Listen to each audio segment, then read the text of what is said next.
Hey guys, it's Saf here with another Raid Shadow Legends video, and we have got patch 7.21, the unofficial patch notes, and the official patch notes breakdown to discuss today. We're going to be looking at all of the changes that they made in this patch, which is, to be honest, one of the smallest patch notes breakdowns I will ever do, that I think. We'll first look at what they've announced, and then we'll have a look at any sort of behind the scenes things that is going on. So first up, we've got support for Android 5 is ending. That's just standard stuff. That's just letting you know if you're using an Android 5 phone, then it could cause you a problem. So we've got the blessings rebalance. It's not really a rebalance. It's make the top tier blessings OP, I guess. Adding new stats for champions with level 6 blessings. Also, the speed stat bonus on level 6 was increased by 50% for legendary and 25% for epic and rare blessings. Not quite accurate in the sense, but it's fair enough, I guess. It's for the champions rather than the blessing that is increased. There is a few deviations. Basically, if you're a legendary champion, you get a lot more stats. If you're an epic, you get a few more champs. Was it needed? No. Do I need to go into any more detail right now? Not really, because you can see the changes in the game. All I would say is if your teams are failing, you cannot figure out why. It's probably because you have gained speed on a 6-star blessing on a champion you were using, because that happened to me last night on stream. We got some new champion laws for Queen Eva, Jetney, Candrathon, and others. They're adding more of these as they go on, which is kind of cool. I quite like them. They're kind of interesting to read some storylines. I like a bit of RP every now and then. We have got new event and tournaments coming. As we knew, the Soulstone Rush is the first official Playroom announcement about these, by the way, I should say, apart from the patch notes that got released into the game clients. We've added a new event type to the game, Soulstone Rush. To get great rewards, you need to earn points by summoning souls from Soulstones. The amount of points depends on the Soulstone type. Basically a standard summon rush. We're probably going to expect that the Eternal Soulstone is going to be worth a lot. The tier 2 worth quite a bit. The tier 1's not so much, a bit like Ancient Shards. We're also introducing a new Soul Chase tournament. Get as many souls as you can to earn points. Also some great rewards. So basically, we have got a Soulstone Rush and a Soulstone Chase tournament. We don't know when they're going to start. We don't know what the rewards are going to be, but I would say that the rewards to the first few ones are going to be pretty good because they want to encourage people to do it. There is also language and text within the game that suggests that there could be a hero's path. You know, I wouldn't put it past them to have some sort of summoning champions and summoning souls on a single hero's path. Next up, we've got turn attack tournaments. We've also added a new tournament for the Gear Dungeons and the Sand Devil. We've remembered that Sand Devil exists in the game. This is good. If we could do the same thing for Iron Twins, that would be great. The rules are simple. Clear stages of a certain dungeon in as few turns as possible. The higher the stage and the fewer turns you take to complete it, the more tournament points you can earn. The minimum possible number of turns is different to each dungeon. Fine. The maximum possible. Fine. Note that all turns count. This is really important.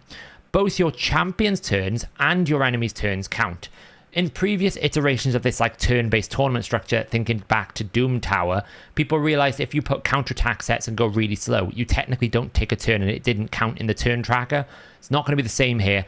Both sets of champions are going to take a turn, so it's actually quite important that you kill them as quickly as possible. It's going to be slightly different to Artifact Dungeons. It's more going to be aligned to probably the way that CVC works, where more than likely the highest stage with the least amount of turns is going to win in terms of efficiency, whereas that's not always the case with artifacts because of the way that the energy works with different point distributions and various different things. I'm just guessing that's going to be the way that it's going to go. But until we actually get the tournament, we can't really check. They have been enabled in the game, we just haven't had one yet. So we'll have to wait to see when we get one. We'll probably get one between the fusions. The fusion is just coming to an end tomorrow. The Summon Rush is the last event. I would imagine once the Spider tournament ends, in that week gap that we get with the fusion, we'll get one of these turn-based attack tournaments. Again, we don't know what the rewards are, if it's worth our effort or our time. Then we've got the gold medal chest, which is basically the new Great Hall chest. I'm going to talk about that in the unofficial patch notes a little bit more detail in terms of what you can get and whether it's good or not. Then we've got the artifact set rebalances, and I do have some notes to cover some of these artifact sets in the unofficial patch notes, which we're going to have a look at after this. But just as a quick scan through, we can see that Retaliation has gone from a 4-piece set at 35% to a 2-piece set at 15%. So it technically kind of scales up now to a 6-piece set. I think changing it to a 2-piece set is really good. It gives you so much more flexibility. You can throw it in next to your Savage piece. You can throw it into your Great Hall. You don't have to have a complete 4-piece set. It doesn't have to break your things like your ally protection sets like Guardian and Bolster and all these different things. Retaliation is S tier for me now. This change is really good. 15% chance is good. It's like triple revenge. It's very good. Avenging is changing from a chance to counterattack when critically hit to when a debuff is placed. I actually think this is a bit of a nerf to some extent, because I used to run this with, say, Skullcrown and Sinetia as like a reverse blender. The enemy in the arena would critically hit me, and then I would counterattack back on them. You can't really do that with debuffs because it's not the same. It's a pretty high chance, so 50% chance if you place a debuff, if you place 2 debuffs on me, it's almost going to happen. So it's somewhat of a nerf, but somewhat not of a nerf. I can't really decide on that one. I'm a bit 50-50. I don't think it massively makes this set better than what it was before, but I also don't think it massively makes it worse. Then we get Curse set. This is completely different. This set now becomes a very good set. 50% chance to place Hex for 2 turns. Way better than heal reduction. Way better. There's not many places that heal reduction matters, and if it does matter, you bring a champion that does it 100% of the time. Having just the ability to put Hex into your team adds so much damage. Hex gives you 10% splash damage on single target or 2% on AoE. So if I attack an enemy and I deal single target damage, I will send 10% of that damage to all cursed enemies, all hexed enemies. It's really handy if you need to set up someone like an Akimtum, or you want to help Michinaki keep his passive going. It just means like you've got more flexibility. I'm looking at maybe making Krisk a cursed Krisk, just to help keep that Hex debuff out, and it keeps Michinaki going. It helps you deal with the Mischief Head. This is great changes. Well done, Plarium. This is taking a set that was probably completely sold by most players and now making it one of the better sets in the game. Because even if you're not using it in Hydra, Hex is a great and powerful debuff.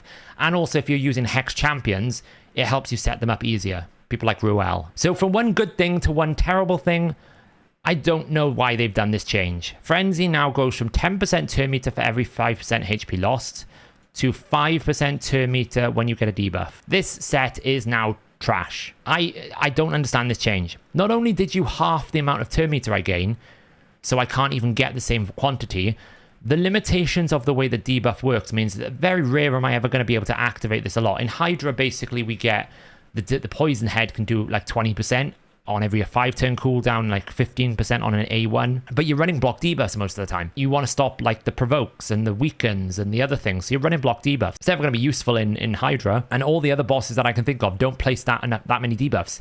You might get 1 or 2. Like maybe the Griffin sends loads of debuffs back to you and you get lots of turn meter. Maybe that you could use it for like that mechanic. I think this is just a major step back for this set. I think this set is one of the worst, if not the worst set in the game now. It's just really bad. I would never use this set over the other options. Then we got Curing. Curing goes from a 20% bonus heal to a 20% bonus heal with the chance to restore the amount of destroyed max HP. If you haven't checked it out, I released a video yesterday breaking down Curing in detail. Actually, really good change. There's some nuances that you don't know from looking at it in the game that I'm going to cover in the unofficial patch notes, but really good change. And then we've got Fury. I'm probably going to be doing a special dedicated video on Fury because I have a man-eater team in Clan Boss that I want to do almost like a before and after on. So we're probably going to break down the math analysis in terms of, you know, is Fury better than Savage or Lethal in that video? But just as a quick TLDR here, we can see they've changed the ranges to basically double the amount of damage you gain at lower than 50% HP. It used to be that you'd get to 50% HP and then you'd be fully stacked at 25%.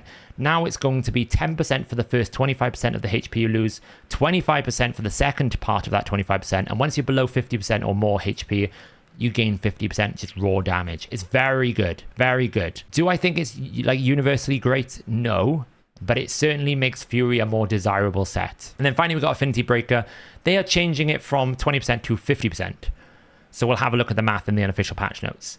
Then, as we should be noting now, we always need to take special note of these little bullet points because you never know when they mess something up or when they stick something in very quietly. These little bullet points are quite important these days. So I'm just going to have a quick scan here and see if there are anything to note, anything to shout out, or whether they're all just minor stuff. So there is actually two major things. Two really big major things here. The first one, fixed a bug that caused Frost, Daze, Stun, Toxic, Provoke, Frostbite artifact sets to place a debuff once per hit instead of once per skill. That is the fix for the Mighty Uko thing that we were talking about, where Mighty Uko on his A2, because he did 2 damaging effects, had 2 attempts to place a stun. It's not going to work anymore. They are going to bug fix it. It's not that surprising. It was never intended to work like that in the first place.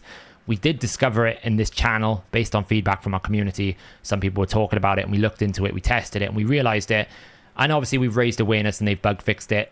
I'm sorry if that's affected you. But sometimes you win some, sometimes you lose some, but it wasn't not intended for that to happen. So as much as it will weaken your Mighty Uko, it's also going to weaken the Mighty Ukos you're facing in Arena. So there's a benefit to everyone, really, to some extent. Then we've also got this second one here. Shortened the animation of Rektodrath's Master of Ghosts skill.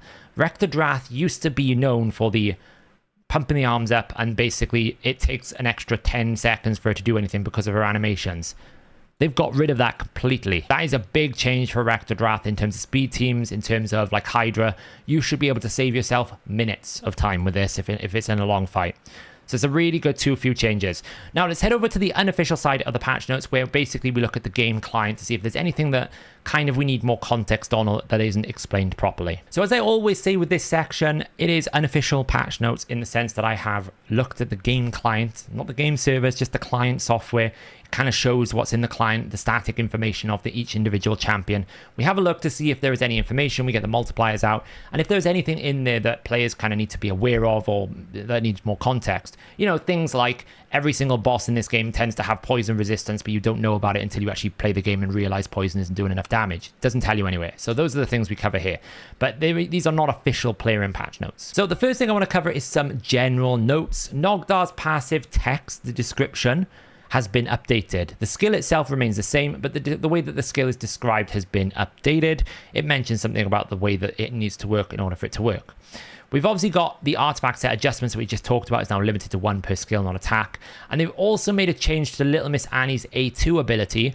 That now works with life barrier and shield, not just shield. So they've updated Little Miss Annie's A2 there, just for Hydra really if you use her in that area. We've also got more variety of anniversary chests, or the chests we saw in the Titan event. They've added more of them, about 2 to 3 per tier.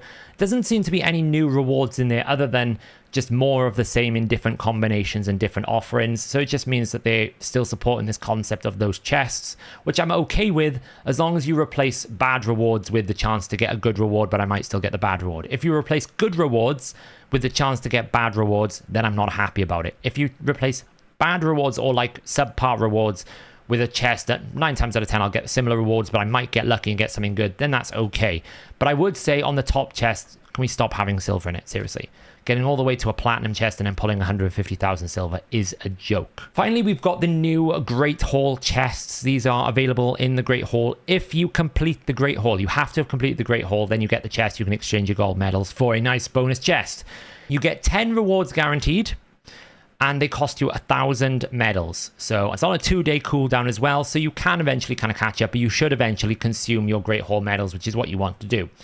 There is 8 artifacts that you will get all the time and 2 forged. You always get 8 artifacts and 2 forged charms. The 2 forged charms will be 10 times of a random type of charm. And the 8 artifacts can either be epic, legendary, or mythic. And they are 5 or 6 star, and they are, of course, the arena sets, the divine speed, divine offense, divine life, and divine critical rate. So you can get some good rewards out of it, but you also can get some really bad rewards. Now, I don't actually know what the probabilities are because the client doesn't have probabilities for some reason. It must be done server side. So I can't tell you what the probabilities are, but I can tell you get 8 artifacts and you don't get rare, which is a good thing. Now, let's talk about some of the artifact changes. Curing, as I mentioned in my video yesterday, applies to not only normal direct heals, but also continuous heals, and it is the total heal, which makes it much better than Miracle Heal in some extent, because you always get some HP restoration, where with Miracle Heal you might not get any at all if you've not got any HP to heal. So curing on a very good, consistent, regular, continuous healer is actually quite good. Someone like an Apardin, I think. Avenging is basically the same. The only thing I wanted to note here is that the counterattack penalty still doesn't exist on the Avenging set. So you do 100% of a counterattack, not 25%, where Retaliation, you did, you get a penalty, right? Normal counterattacks, you do reduce damage.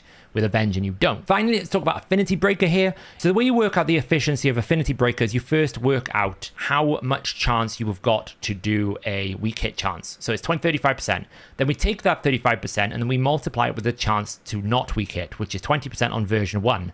So that would basically mean version 1 would give us a 28% chance on average to weak hit, not a 35%.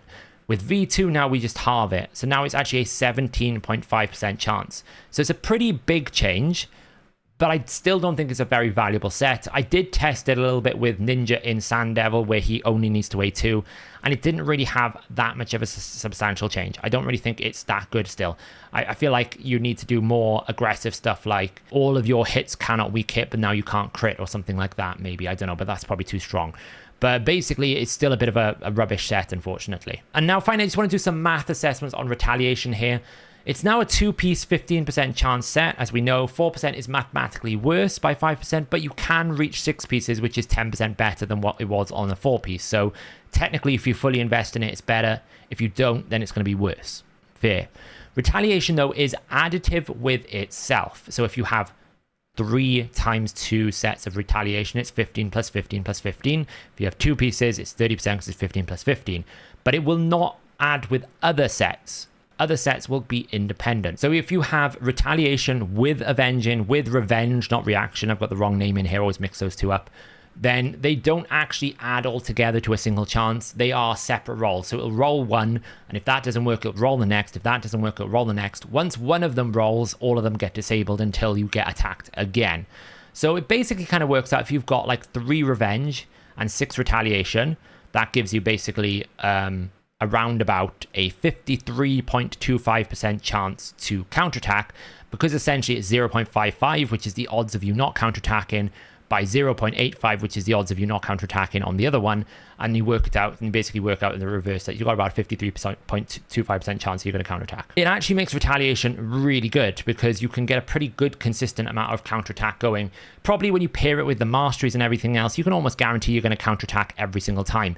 And we do believe, and I haven't been able to test this in enough detail, I'm almost certain that Revenge works per attack. So the more attacks an enemy does, the better it will be. I need to check if Retaliation is going to do that. I'm probably going to have to do a bit of a play test on it in more detail, but I'm pretty certain that Revenge works per attack, which means if you're fighting Affinity Clan boss, it's 4 attacks. It's not 1 attack times 4 times, it's 4 individual 1 times attacks. So you actually have 4 attempts to roll it. That's why you tend to find sometimes Revenge counterattacks a lot. So I think that's what's happening. I need to play test that to be certain. But for me, Retaliation now is one of the best sets in the game. Finally, let's talk about the cow, the champion. I have got the fusion. I will be doing a guide on it. Not that many people have got this champion. My fear is basically people saw 2 summon rushes and pieced out and didn't bother. But let's just cover what we normally do. It's only 1 champion this time. It's got a base attack of 1, 1, 2, 3, which automatically tells you this champion is not designed to deal damage.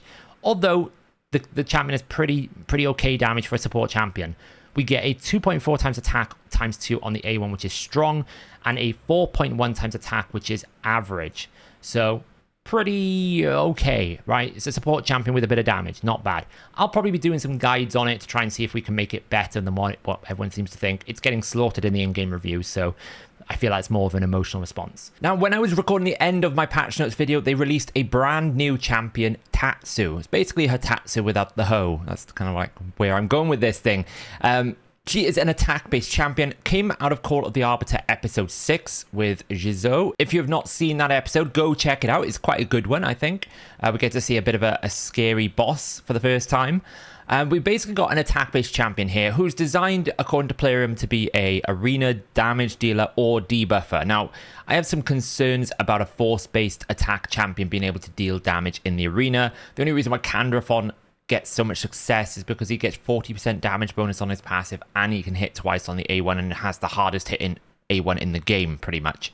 But even he has trouble defeating Duchess, and I always look at an attack nuker kind of in the scenario of, can it beat Duchess? If it can't beat Duchess, then it's probably going to struggle in arena matchups as you climb higher. Obviously, the top 10 arena meta doesn't really have Duchess anymore, per se, because they use Marichka and Taras, but the concept kind of remains the same. Does it actually have the ability to beat the highest tiers?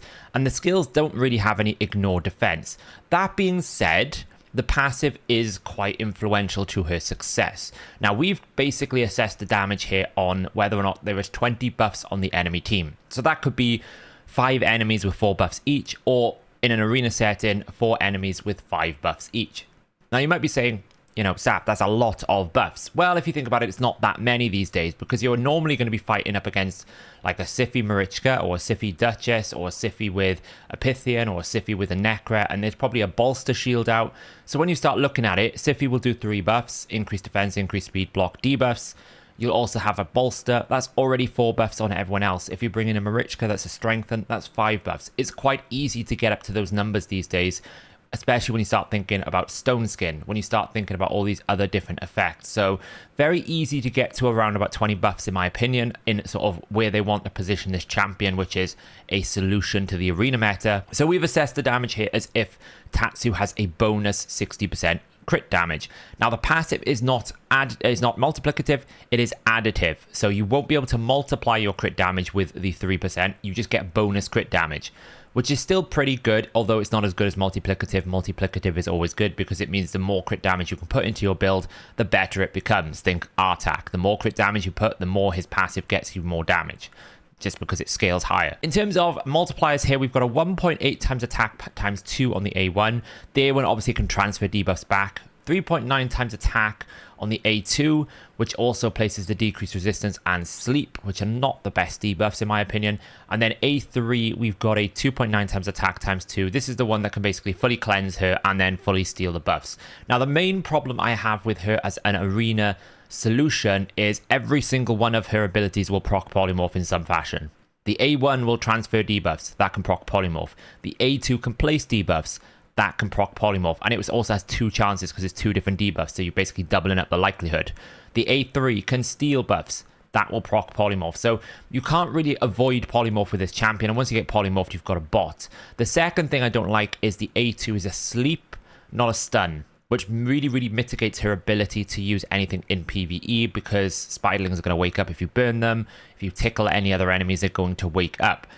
You can't really use her that much in Sand Devil either, because Sand Devil 7 is Spirit, so she's weak affinity. Sand Devil 24 is Spirit, she's weak affinity. So the only place she really has any use in Sand Devil where sleep is relevant is the highest stage of Sand Devil, and then obviously stages you want to progress. You don't really ever want to run anything other than 7, 24, or 25, because the other stages are not efficient, right? You want to run 7 for the lesser royal, 24 and 25 for the higher tiers. Obviously, if you can't reach those stages, you can use her, but I can't imagine she's going to be much better than a Muckstalker, right? For that job. Decreased resistance is kind of like only useful, in my opinion, in Sand Devil Lion Twins, where you're fighting very high accuracy requirements. And in both places, her kit doesn't really make sense because there's no decreased speed for Iron Twins. There's no like decreased attack. You know, she's going to deal damage. It's just going to hurt. So I don't really see the benefit.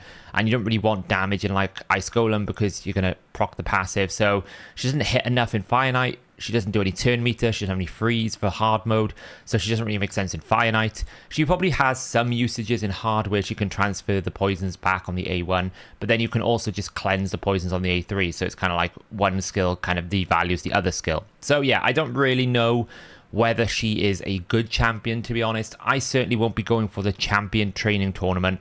I will, however, grab the legendary book. 10,000 points for the legendary book is well worth it. But as a champion to solve the arena meta, I think it kind of fails on most fronts. But godlike damage dealer, assuming that you're fighting 20 buffs. If you're not fighting 20 buffs, then she falls quite low down that tier. She starts becoming near a Fushan A2 level, which is a good nuke, but nothing special, right? There's nothing clever about it. Anyone can do that. She's in that kind of Gembo range. With the 20 buffs, she sits above an Ethos range, but below a Trunder and a Heffrak kind of range. So there you go, guys. That is the end of the patch notes video. Thanks for watching, and I will catch you guys in patch 7.3, which is probably at this point only a couple of weeks away. We'll see what comes from that.